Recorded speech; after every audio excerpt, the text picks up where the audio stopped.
नमस्कार दोस्तों, मैं हूं दिलजीत और आप देख रहे हैं एक्स्ट्रा न्यूज लाइव। आखिरकार बिल्किस बानो को आज इंसाफ मिल गया।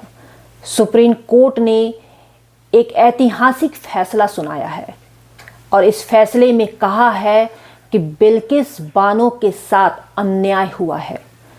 इतने बड़े जघन्य आपराधिक मुद्दों में लिप्त 11 लोगों को गुजरात की सरकार ने क्या सोचकर रिहा किया था? क्या उन्हें महिला सम्मान की भी चिंता नहीं थी? आखिर क्यों बिल्किस बानो के 11 दोषियों को क्या सोचकर गुजरात सरकार ने रिहा किया? आपको बता दें दोस्तों कि सुप्रीम कोर्ट ने बिल्किस बानो केस में दोषियों की रिहाई में गुजरात सरकार के फैसले को रद्द किया है। इसके साथ ही कोर्ट ने ये कहा है कि गुजरात सरकार के पक्ष में था ही नहीं कि वो 11 दोषियों को रिहा करती। ये उनके हक में था ही नहीं। ये उनको रिहा करना है या उन्हें सजा देनी है, ये सिर्फ महाराष्ट्र सरकार फैसला ले सकती थी।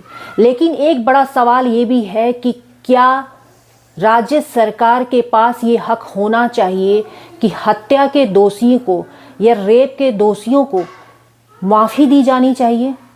क्या राज्य सरकार के पास एक हक तो होता है कि 15 अगस्त के दिन वो ऐसे कैदियों को रिहाई देती है जिनके चाल चलन अच्छे हों, या ऐसे कैदियों को भी रिहाई दी जा सकती है जिनके सज़ा को माफ़ किया जा सके। जिस तरीके से बिल्किस बानो के साथ जघन्य अपराध हुआ, बिल्किस बानो के सामने ही उसकी 3 साल की बच्ची सहित 7 लोगों के परिवार को मार दिया गया। बिल्किस बानो खुद 5 महीने की प्रेग्नेंट थी जब उसके साथ रेप हुआ। और इतने बड़े अपराध के बाद क्या किसी भी राज्य सरकार को ये हक दिया जाना चाहिए या उनके पास है कि इतने बड़े अपराधी को वो सज़ा मुक्त कर दें? और सिर्फ सज़ा ही मुक्त नहीं की गई थी। आपको याद होगा कि जब बिल्किस बानो के दोषियों को रिहाई मिली थी तब उन्हें फूल मालाओं के साथ उनका स्वागत किया गया था। उन्हें मिठाइयाँ खिलाई गई थी जैसे कि वो जेल में सज़ा काट कर नहीं, कोई बहुत बड़ा काम करके आए हैं। दोस्तों, ये हैरान करने वाली बात ये है कि जब रेप जैसे मुद्दे पर कोर्ट भी कठोर कदम उठाता है, कठोरतम सज़ा देता है, तो राज्य सरकार के पास क्या वो रिहाई और इसके बाद ढोल नगारे फूल मालाओं के साथ मिठाई खिलाकर उनका स्वागत किया गया कि जैसे उन्होंने कितना बड़ा काम करके वो लौटे थे। कितनी दुखी हुई थी उस टाइम बिल्किस बानो और इसके साथ ही देश की वो तमाम महिलाएं वो दुखी थी कि ये क्या हो गया।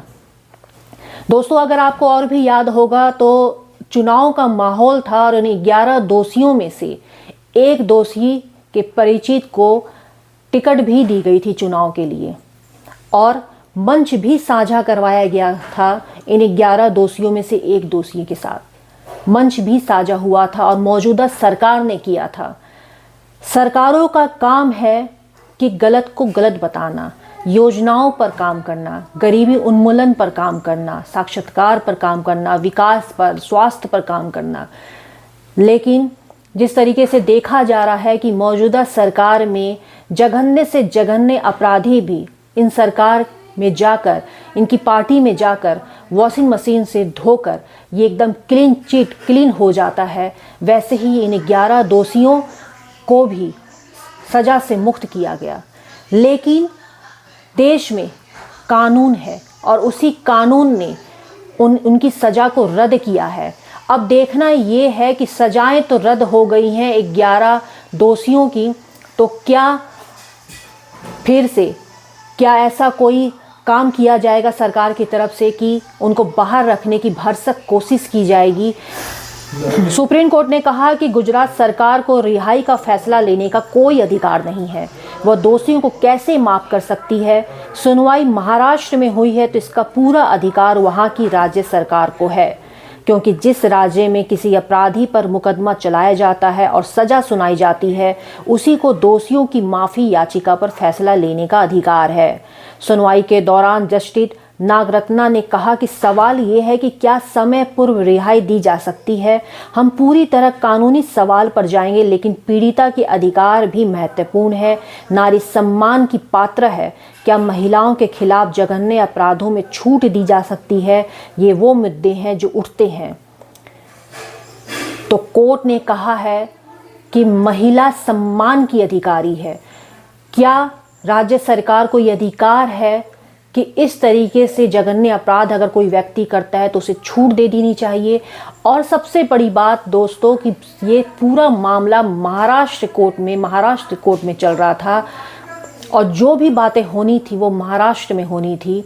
तो किस हक और अधिकार से गुजरात को ये अधिकार मिल गया कि वो इन 11 दोषियों को रिहाई करता है, और सिर्फ ना रिहाई देता है बल्कि फूल मालाओं के साथ उसका स्वागत करता है, मिठाई खिलाता है, और उन तमाम महिलाओं के गाल पर एक थप्पड़ मारता है जो महिलाएं इस तरीके से पीड़ित हैं, या वो महिलाएं जो किसी न किसी तरीके से पीड़ित है। वो इंतज़ार करती हैं कि दोषियों को सख्त से सख्त सज़ा दी जाए।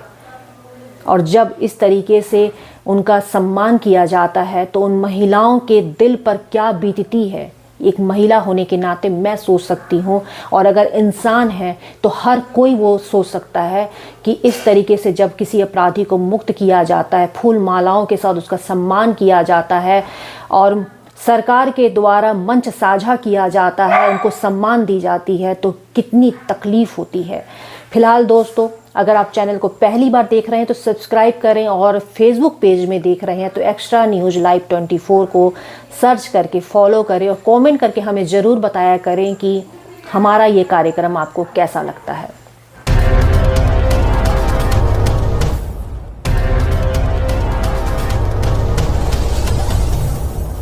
Good morning friends, my name is Nitin Singh. I am from KIPM College of Engineering and GIDA Gorakhpur. I want to tell you guys that now our college, KIPM College, is now NBA accredited in whole Purvanchal. आप सभी को मेरा सादर नमस्कार। मैं सौम्या राय, KIPM college की छात्रा जो कि CSC ब्रांच में हूँ। आप सभी को मुझे बताते हुए बहुत ही गर्व महसूस हो रहा है कि हमारा कॉलेज KIPM टेक्निकल कैंपस जो कि अब NBA एक्रेडिटेड हो चुका है।